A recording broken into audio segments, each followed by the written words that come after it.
Gerson. Antes nós vamos ler uma palavra edificante, que está lá em Salmos, de número 34, versos 18 e 19, que diz assim: perto está o Senhor dos que têm o coração quebrantado e salva os de espírito oprimido. Muitas são as aflições do justo, mas o Senhor de todas o livra. Aleluia. Glória a Deus. Vamos orar. Glórias te damos, Senhor, por mais esse momento. Mais esse momento de ouvir a palavra que de eternidade a eternidade permanece. A tua palavra permanecerá para sempre. Na eternidade ela já existia, junto com o Senhor. E ela existe para nós. Ela existiu em todas as eras. E existirá quando estivermos contigo no céu para a tua glória. Senhor, graças te damos. Mais um domingo podemos ouvir a palavra do Senhor. Aí está o teu servo, que se preparou, que estudou, que orou, para que pudesse abençoar o teu povo. Senhor, te damos graça porque o Senhor derramou com o teu Espírito as tuas palavras no coração e na mente dele. E te pedimos que teu Espírito Santo tome conta do ser dele, da mente, do coração, e que ele seja abençoado nesse momento, não só para que ele aprenda para si, mas que passe também para todo o teu povo e para todos aqueles que irão assistir também. Senhor, que seja tudo para a tua glória, que seja tudo para honrar e glorificar o teu nome, o teu Filho amado, a quem tanto amamos, Jesus Cristo, nosso Senhor. É o que oramos em nome de Jesus. Amém. Amém. Deus te abençoe.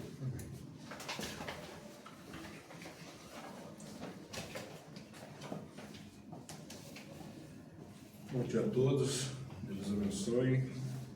Um momento maravilhoso como esse, né? Louvores maravilhosos que foi preparado, né? Para louvarmos a esse Deus tão poderoso, tão bondoso. Vai inerente à pregação de hoje. Então abra sua Bíblia aí e acompanhe comigo Salmos de número 38.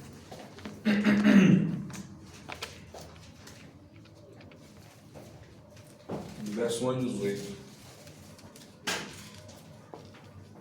Acompanhe comigo.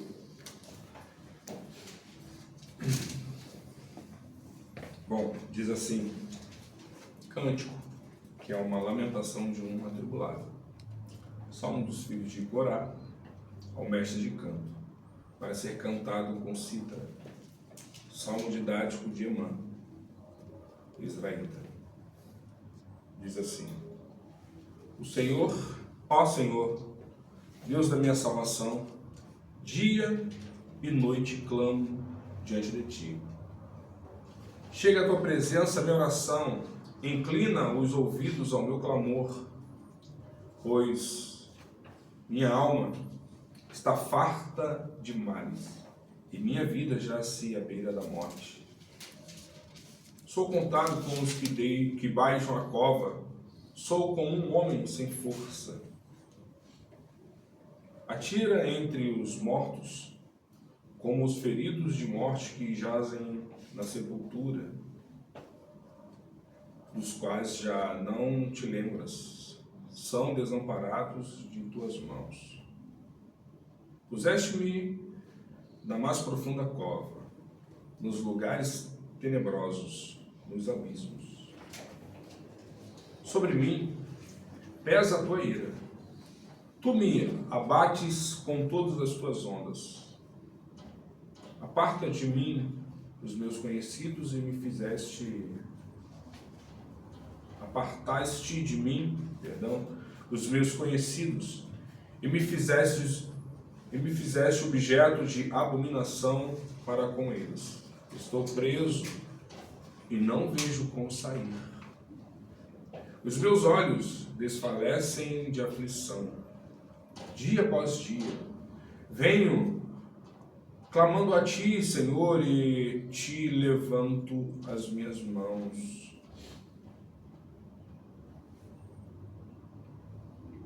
Mostrarás tu prodígios aos mortos, ou os finados se levantarão para te louvar? Será referida a tua bondade na sepultura, a tua fidelidade nos abismos? Acaso nas trevas me manifestam as tuas maravilhas? E a tua justiça na terra do esquecimento? Mas eu, Senhor, clamo a ti por socorro.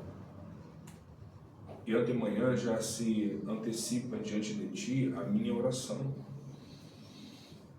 Por que rejeitas, Senhor, a minha alma e ocultas de mim o rosto? Ando aflito e prestes a expirar desde de moço. Sob o peso dos teus terrores, estou desorientado. Por sobre mim passaram as tuas iras, os teus terrores deram cabo de mim. Eles me rodeiam como água, de contínuo. Há um tempo me circundam. Para longe de mim afastaste amigo e companheiro. Os meus conhecidos são trevas. Amém. Podeis assentar.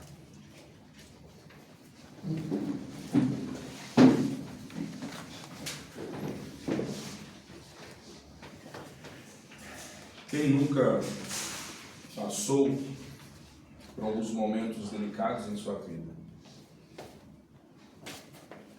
Quem nunca começou uma oração retribuindo tudo a esse bom Deus e no final você termina com lágrimas, com pranto e tristeza? Em trevas você vai deitar e talvez descansar. Quem nunca andou por essas ruas, muito obrigado, as ruas da vida, que por algum momento se perdeu com seu olhar, com seu pensamento,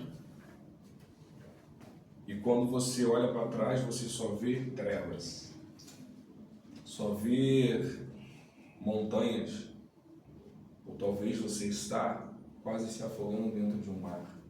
Porque as ondas vêm, batem em você e você não consegue sair daquela correnteza que te puxa e te puxa para o meio do mar. Mas quando você sai dessa correnteza, vem logo a tempestade de raios, trovões, ventos, e parece que você nunca mais vai voltar à margem. E lá você pede socorro, mas ninguém te vê. Lá você grita com toda a sua força, mas você não consegue sair daquele abismo. Quem nunca se pegou num momento como esse? Então, quem foi esse salmista? Emã foi um importante músico e sábio na história de Israel. Que homem interessante a ser estudado. E ele, com múltiplas contribuições significativas. Então, os israelitas, eles eram conhecidos como famosos sábios da época de Salomão. Olha que interessante. E também como músicos levitas no tempo de Davi. Os escolhidos de Davi para contribuir no templo. Então ele foi um músico evidente escolhido por Davi para liderar a música e o coral no templo.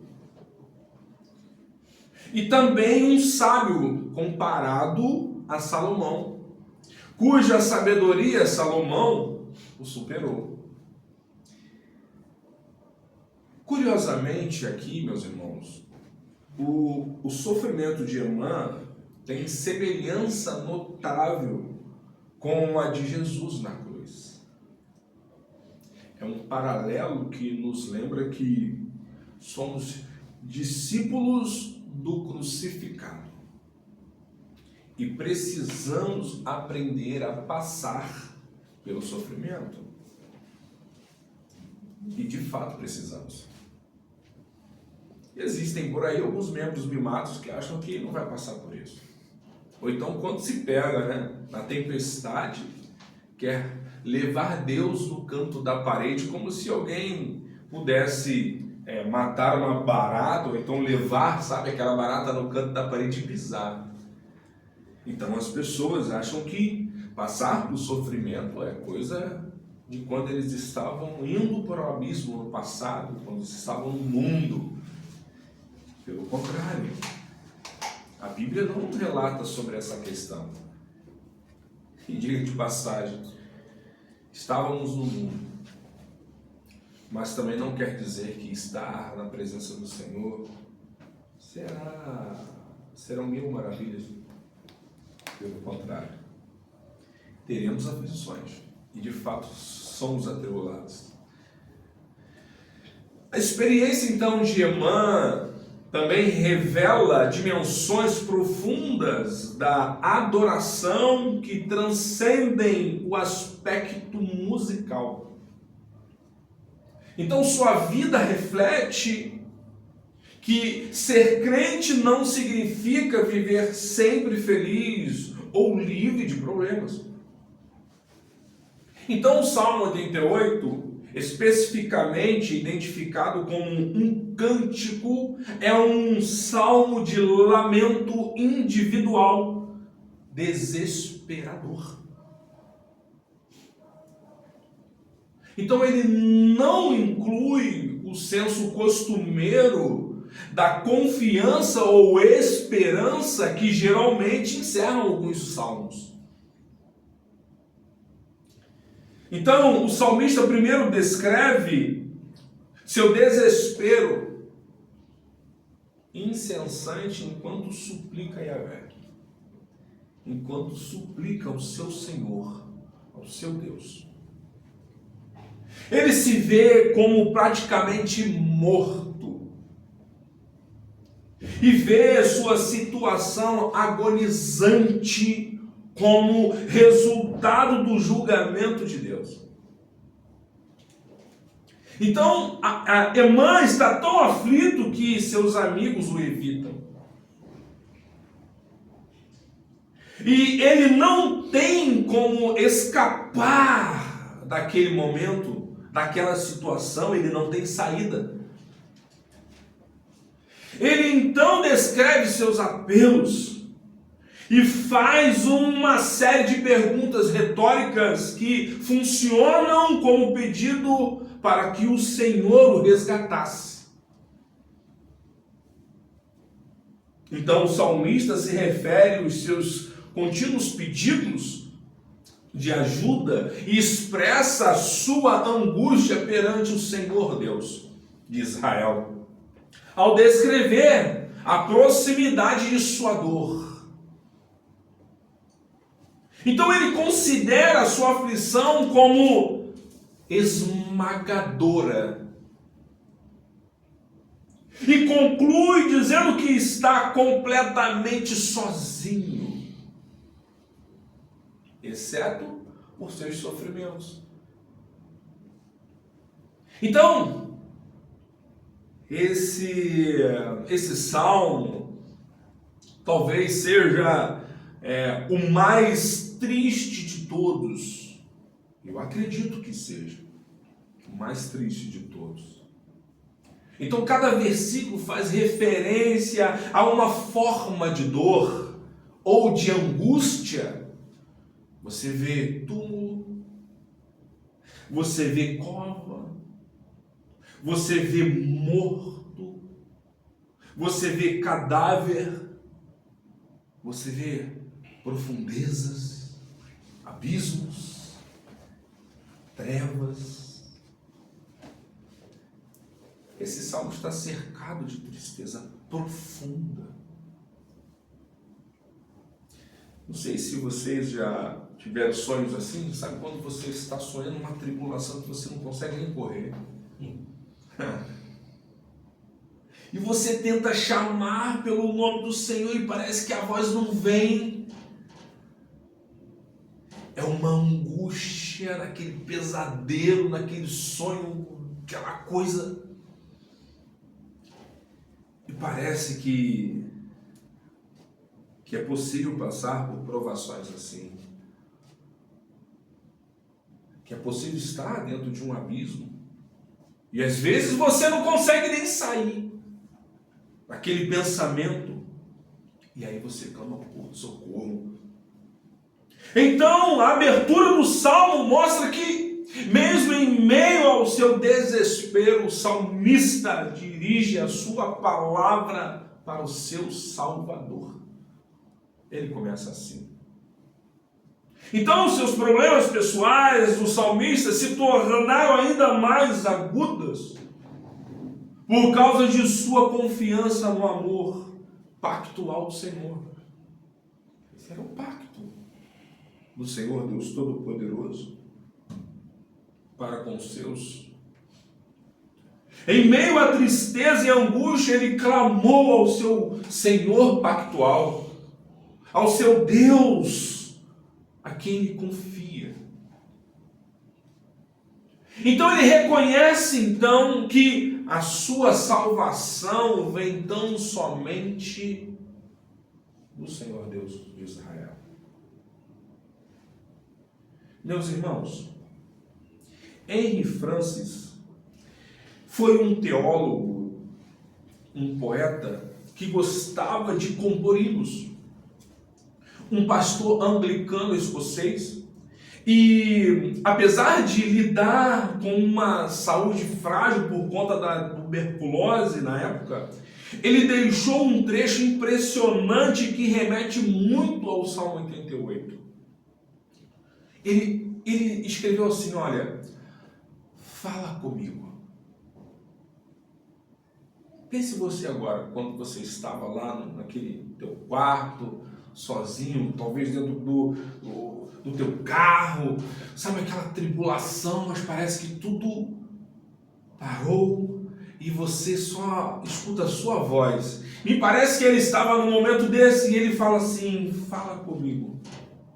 A noite logo desce. As trevas se intensificam. Senhor, fica comigo. Quando outros ajudadores falham e o conforto foge, socorre o desamparado. E aí ele diz: fica comigo. Fica comigo. Então, você vê esse salmista vivendo à beira da sepultura. Não há indicação precisa sobre o que perigo o salmista estava enfrentando. Poderia ser a enfermidade que o deixou frente a frente com a morte. Ou alguma outra situação que o colocasse em um risco muito sério. Então ele é contado com aqueles cujos corpos estavam postos na sepultura. Como um homem cuja força se esvaiu, se foi completamente. No verso 5, o salmista se descreve como deitado no túmulo. Talvez aqui nós não consigamos compreender o que ele está dizendo, porque nós nunca deitamos no túmulo. Mas pense você como é que um homem desse estava numa profunda tristeza, angústia profunda, sofrendo, e ele consegue se comparar como um morto, junto com os mortos. Morto não vê, morto não fala, não se mexe. Então ele se assemelha como aqueles que se encontram na sepultura. Jogaram terra sobre ele, tendo sido feridos e mortos em batalhas ou morrendo de fome. Suas entranhas espremiam a sua alma e estava lá Emã, em uma profunda dor e tristeza. Então ele sente a mão pesada de Deus. O salmista se sente abandonado. Ele acusa a Deus diretamente de ser a causa da sua atual situação. Puseste-me, me fizeste objeto de abominação. Ele não pode explicar porque isso lhe aconteceu. Contudo, sabe que a mão de Deus tem estado em ação. Eu não sei por que eu passo por isso. E talvez nunca vamos entender.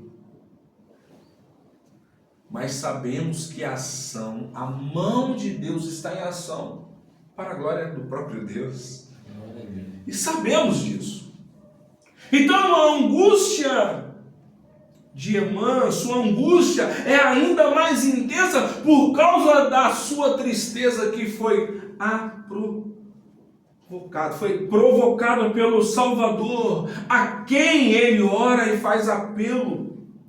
O quadro de ondas vindo sobre ele é usado para descrever o dilúvio de tribulação que sobreveio sobre a sua vida. Uma enxurrada. Outro dia eu estava vendo pessoas fazendo trilha, e naquela trilha eles encontraram um córrego, nós chamamos no interior de Ribeirão. E de repente, sobreveio uma cabeça d'água. Não tem como escapar. Você não espera por isso. O sol está lá, está quente o dia. Mas você não espera por isso. As águas, de repente, estão tranquilas. Mas você não espera por isso quando vem e você é pego de surpresa. Então me parece que Emã estava assim. Segue no isolamento de seus companheiros. Ele, contudo, se considera como um leproso e se sente encurralado por seus companheiros de outrora. E o choro constante tem afetado sua vista, sua visão. Meus irmãos, no tocante desta passagem, me faz lembrar do ataque do Hamas a Israel, matando crianças, jovens, velhos. Mas também não posso deixar de falar do outro lado, onde também tem crianças, tem jovens, também tem velhos, inocentes no meio desta guerra.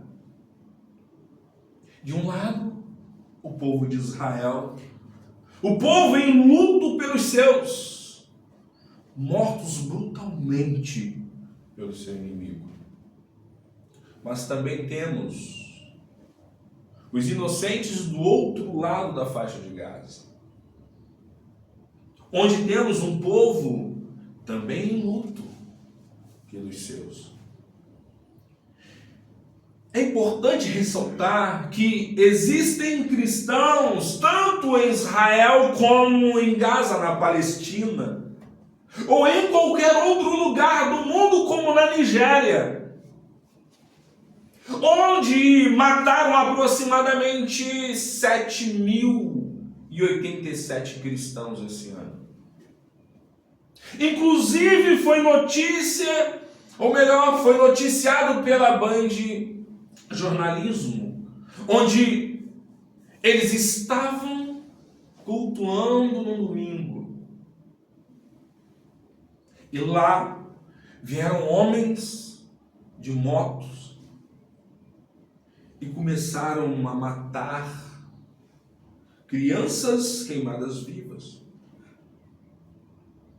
homens degolados, mulheres violentadas pelo então Boko Haram, grupo terrorista.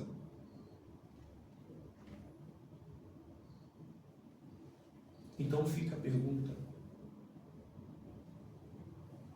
os cristãos perseguidos, mostrarás tu prodígios aos mortos? Os finados se levantarão para te louvar, a Deus. Será referida a tua bondade na sepultura, a tua fidelidade nos abismos? Acaso nas trevas se manifestam as tuas maravilhas? E a tua justiça na terra do esquecimento?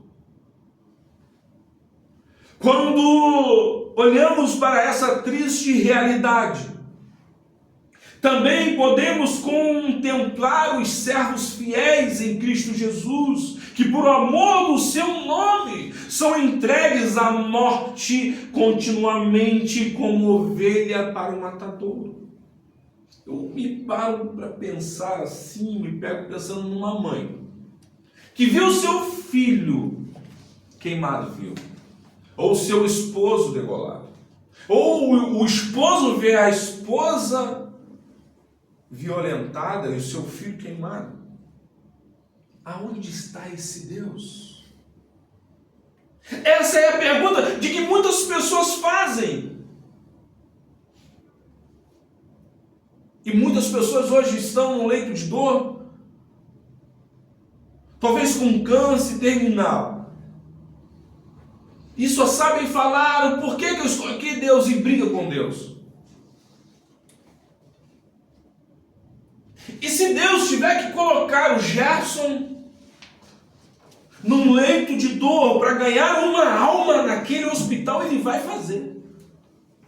E Deus seja louvado por isso.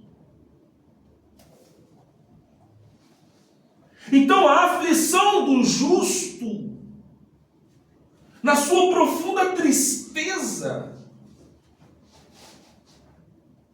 quando olhamos para toda essa realidade, a primeira coisa que vem, em vez de ser como Senhor meu, Salvador meu, vem de perguntas que muitas das vezes é desfavorável ao crente diante de Deus. Em vez de ser um clamor que brota do coração, são questionamentos que brotam dentro de nós, de dentro de nós para fora, e a gente fica, e às vezes nós ficamos conversando com Deus, e nessa conversa a gente acaba pecando de querer colocar Deus na frente. É difícil entender. Quando você abre talvez o teu celular e vê crianças lá na faixa de Gaza, também na faixa de Gaza, também morta. Mas também você olha um outro vídeo e aí você vê também lá em Israel crianças degoladas. Aí você fica parando para pensar, e você para e você fala assim: como pode, Deus? E o seu coração se enche de tristeza por aquilo. Meus irmãos, existe um plano divino. E o plano divino não pode ser frustrado, e de fato não pode. Mas só demonstra para nós o quanto nós somos terríveis. O quanto nós somos complexos, complicados. O quanto que o nosso amor não flui para com o nosso próximo. Então a oração do salmista é a mesma dia após dia. Mesmo quando não pode explicar seu presente colapso, ele apresenta seu apelo constante ao seu Senhor pactual. O gesto desse salmista parece que é como se fosse alguém que implora por socorro. Aquele alguém que estende a mão por socorro. A expressão usada aqui não é comum, meus irmãos, mas pode ser semelhante em significado, como erguer as mãos, como está lá em Salmos 29, melhor, 28, verso 2. Como alguém que suplica a Deus, levantando a mão e sabendo que Deus pode resgatá-lo de onde ele estiver. Com uma série de indagações, o salmista chama a atenção para a condição dos que sucumbem. E acredita que logo se reunirá aos mortos, porque ele não consegue ver saída para aquilo. Aquilo que é profundo, tenebroso, onde que ele está, parece que não vai sair de lá. Então ele usa uma variedade de expressões para descrever o estado dos mortos, a sepultura, destruição, o lugar de trevas, a terra do esquecimento.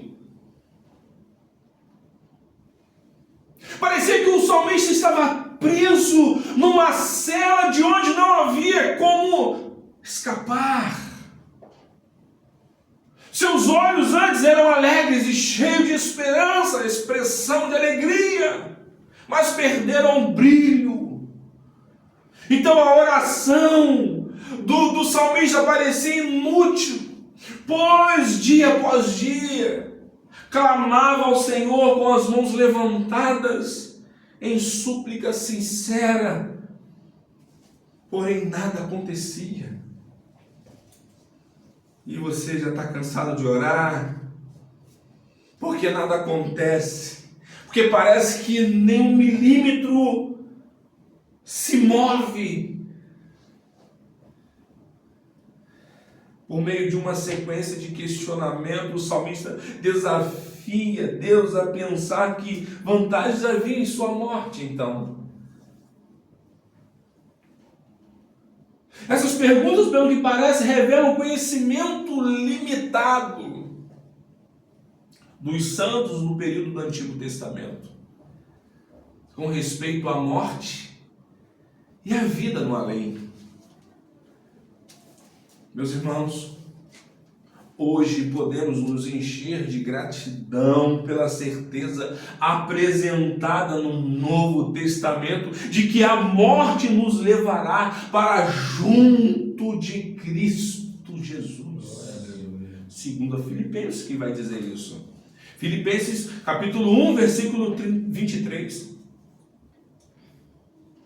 Mas eis as perguntas do salmista. Por acaso Deus realiza prodígios em favor dos mortos? A resposta esperada, de fato, é não. Então, para os judeus que viviam sob a lei, a morte representava uma região de total esquecimento na qual nada de bom acontecia. Então ele diz, por acaso os finados se levantam para louvar a Deus? Porque aqui eles entendiam que os mortos eram considerados espíritos semelhantes a fantasmas que não podiam louvar ao Senhor. Será o amor imutável de Deus manifestado na sepultura ou a fidelidade nos abismos? Meus irmãos, considerando que segundo a crença da época, Não era possível exercer nenhuma ação ou dizer qualquer palavra nos corredores escuros e empoeirados do vale da morte. Certamente, meus irmãos, seria do interesse de Deus manter vivos o máximo possível daquele cujo louvor sincero sempre alegrava o coração de Deus. Então, ele faz um outro apelo por socorro. Um dos momentos pertinentes para a oração era pela manhã. Ele já acordava em oração. Então o texto hebraico enfatiza aquele que ora e a quem ele ora. Isso é interessante. Eu, porém, a ti eu clamo por socorro. Embora o salmista aflito não entendeu suas experiências atuais, ele ainda sabe que a sua única fonte possível de auxílio é no Senhor, o Deus Todo-Poderoso, o Deus Pactual. Então ele agarra desesperadamente a vontade de que somente Deus pode lidar com sua situação. Mas o seu alívio ainda não está à vista, porque ele ainda se sente rejeitado por seu Deus.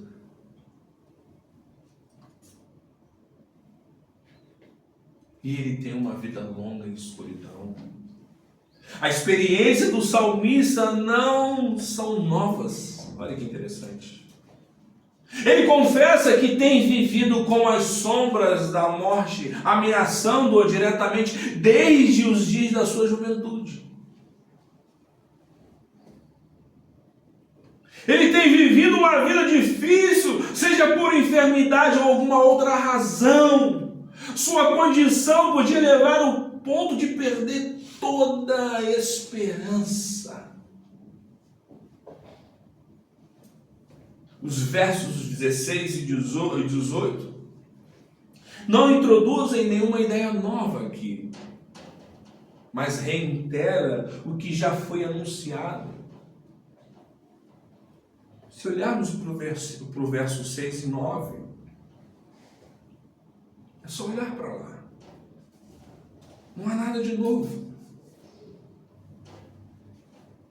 Então o salmista traça suas tribulações de volta a Deus, mesmo acusando-o de o separar de todos os seus companheiros e pessoas amadas.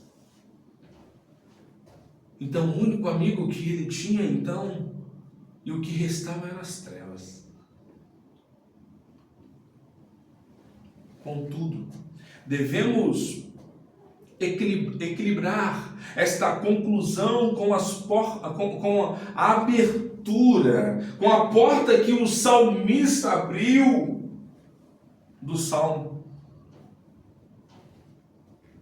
Isolado do auxílio humano, ele, o salmista, ainda é capaz de chamar Deus de seu Senhor. Completamente distante dos seus, ele ainda consegue chamar Deus de o seu Salvador, do seu Senhor.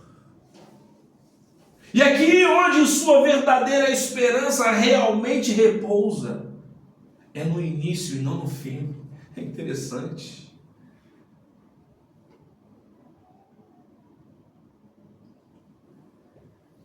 Em dias quando não há luz, o crente tem de caminhar confiando no nome de seu Deus, como diz lá em Isaías capítulo 50, versículo 10, que vai dizer: quem há entre vós que tema ao Senhor e que ouça a voz do seu servo? Aquele que andou em trevas, sem nenhuma luz, confia em o nome do Senhor esse firme sobre o seu Deus. Somente no seu Deus. O Senhor parecia ter afastado o amigo e o companheiro do salmista, sua única companheira, ou melhor, sua única companhia, passou a ser o que? As trevas. Aqui eu quero concluir, meus irmãos. E assim aqui termina o mais triste dos salmos. Para aqueles que não entendem a razão para esse salmo ter sido incluído aqui na Bíblia, existe uma citação de uma fonte desconhecida que diz assim: há apenas um salmo como esse em toda a Bíblia, apresentando uma experiência tão rara.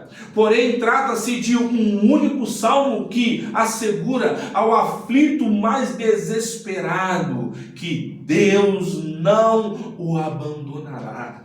É interessante, irmãos. O salmista poderia muito bem começar com um lamento, mas não. Ele começa com uma certeza que o Deus dele era o Deus de sua salvação. Somos como este, apesar de ser acusatório, o que ele fez a Deus, na verdade expressam aqui a fé em Deus, a direcionar preocupações a Ele, a Deus, ao próprio Deus, o Deus Todo-Poderoso. Parece realmente que ele está acusando Deus. Parece que realmente ele está tentando levar Deus na parede, mas pelo contrário, ele está direcionando a sua oração a quem ele pode confiar. Ele está se derramando diante de Deus. As acusações de Deus não necessariamente retratam como precisão o caráter de Deus, entende? Ou o seu papel real na vida do salmista aqui. Em vez disso, expressam a emoção do salmista em direção a esse Deus bondoso e poderoso que ele conhecia. Esse homem era sábio demais, meus irmãos. Um homem só mais sábio do que ele foi Salomão. E ele vem falando e conversando com Deus, colocando para fora tudo isso. E é assim que eu e você nós precisamos fazer. No momento de solidão, no momento de tristeza, no momento que passamos em trevas. Não é porque que passamos em trevas ou estamos no abismo, quer dizer que nós não somos crentes. A esse respeito, o salmo como este mostram que Deus está disposto a ouvir todas as ou quaisquer orações dirigida fielmente a Ele. Dirigida fielmente a Ele. Meus irmãos, vamos lembrar de Jesus no jardim do Getsemane. Ou então lá naquela cruz, o abandono na cruz. À medida que nós identificamos como este abandono, podemos buscar conforto na verdade de que em Jesus temos alguém que enfrentou o mesmo sentimento de desamparo na cruz e ainda assim conquistou esperança e restauração para nós. Meus irmãos, o silêncio divino nos leva a ter coragem que é necessária a esperar e continuar buscando a resposta de Deus. Quando tudo parece sem vida e esperança, devemos ter a atitude de buscar uma forma de fortalecer a nossa fé. Buscando continuamente o Cristo ressurreto. Esse salmo nos ajuda a entender que, mesmo em momentos de profunda desesperança, nós não estamos sozinhos. Existe uma saída que está na cruz de Cristo. Na cruz de Cristo. Podemos levar nossas lutas e tristezas diante de Deus e encontrar consolo na sua presença. É isso que precisamos. Quero aqui lembrar que expressar nossas emoções é uma parte importante da nossa jornada e caminhada de fé. O Salmo 88 ensina sobre a realidade do sofrimento e a importância de reconhecê-lo diante de Deus. Esse salmo é um lembrete de que até mesmo nos momentos mais escuros, que fazem parte da experiência humana, temos o nosso Deus presente, mesmo no silêncio, mas Deus está lá. Deus está lá. Louvado seja o nome do Senhor. O Salmo 88 aponta para a necessidade de um Redentor. O Redentor que entende as nossas lutas e que pode nos oferecer esperança mesmo na escuridão. Isso, em nome de Jesus. Mesmo nas horas mais sombrias da nossa vida, a honestidade diante de Deus é um passo vital, meus irmãos, em nossa caminhada de fé. Você pode estar em um momento de silêncio de Deus e se sentindo abandonado nas suas orações. Meus amados,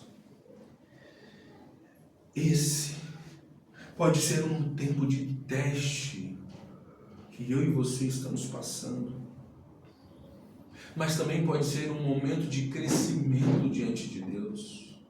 Nós não entendemos, mas precisamos compreender que existe um momento de Deus na nossa vida.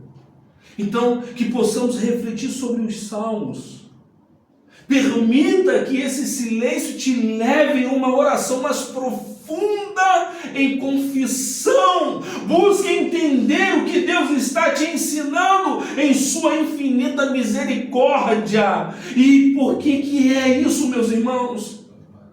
Porque essa misericórdia é justamente a causa que nós não fomos consumidos ainda e não fomos levados à sepultura.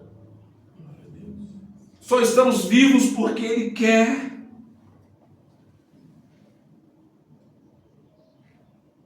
Externe seus sentimentos e questione a si mesmo. O que posso aprender nesse silêncio? Esse exercício pode transformar sua luta em um testemunho de fé para a glória de Deus Pai, o Todo-Poderoso. É que hoje encontramos que essas pessoas que morreram, que esses cristãos morreram, eles não morreram porque eles não acreditam. Eles morreram pela fé em Cristo Jesus. Eles morreram com a certeza do céu. Nem as trevas, nem o mais profundo abismo vai tirar a salvação deles. É por isso que eles se entregam. Glória a Deus. Eles sabem que na Nigéria tem um Boko Haram. Eles sabem que a qualquer momento eles podem morrer, mas eles estão lá. Entende? Eles sabem que um momento desse de culto no domingo pode levar à morte, mas eles estão lá. Porque eles sabem que o Redentor deles vive. Aleluia. E por fim se levantará em favor deles. Glória a Deus. Essa é a salvação que eles almejam e que eles têm. Louvado seja o nome do Senhor. O salmista estava triste. Porque é normal passarmos por isso. Mas ele começa com o Salvador, o pactual dele, crendo nisso. E como nós estamos diante desse Deus nos momentos mais difíceis de nossas vidas, que a qualquer momento nós podemos partir. E se partirmos, vai ser para a glória de Deus Amém. Amém. Vamos orar. Deus, como somos frágeis, somos tão pequeninos e não somos fortes como deveríamos. Tem momentos que pensamos que vamos morrer, pois caímos em abismos e em trevas andamos com medo de nunca mais sair dela. Tem momentos que pensamos até quando vamos viver assim, Senhor, pois mesmo andando sem esperança, o Senhor olhou para nós. E hoje temos a esperança, pois o Senhor olhou para nós. Nós que estamos sofrendo no íntimo do nosso ser e o Senhor nos salvou. Nosso bom mestre, nosso mestre Jesus, obrigado pela salvação da nossa alma. Pois nossa razão de estarmos aqui hoje foi e é por conta do seu amor. Muito obrigado, Senhor. Obrigado, Senhor Jesus, o Senhor Deus Todo-Poderoso. O Deus que se faz presente em nossas vidas. O Deus que olha para tudo que estamos passando, tudo que já passamos. E que se é que vamos passar algum outro momento em trevas, o Senhor vai estar conosco. Não foi difícil o Senhor estar, ó Pai querido, na fornalha, Senhor, com aqueles homens, Sadraque, Mesaque e Abednego. Não foi diferente também, ó Pai querido, de estar com Daniel. Não foi diferente, ó Pai querido. Não foi diferente. O mesmo Deus de ontem, é o Deus de hoje e sempre será o Deus da igreja eterna, da igreja de Deus. Então, Senhor, obrigado por trazer essa mensagem de incentivo que mesmo as trevas e tribulações o Senhor se faz presente. O Senhor está lá. Fica conosco, Senhor, mais uma vez nesta manhã. É o que oramos e o que agradecemos em nome de Jesus. Amém. Glória a Deus. Glória a Jesus. Deus nos abençoe, meus irmãos, pois eu tenho certeza que a bondade de Deus sempre estará conosco, porque Ele é bom e a sua misericórdia dura para sempre. Amém. Amém. Glória a Deus. Louvado seja o nome do Senhor. Que a graça do nosso Senhor, Jesus Cristo, o amor de Deus, o Pai, e as doces consolações do Espírito Santo seja com todos aqueles que aguardam a vinda do Mestre Jesus. Que o povo de Deus diga amém. Amém. Deus nos abençoe. Bom em paz. Aleluia. Louvado seja o nome do Senhor.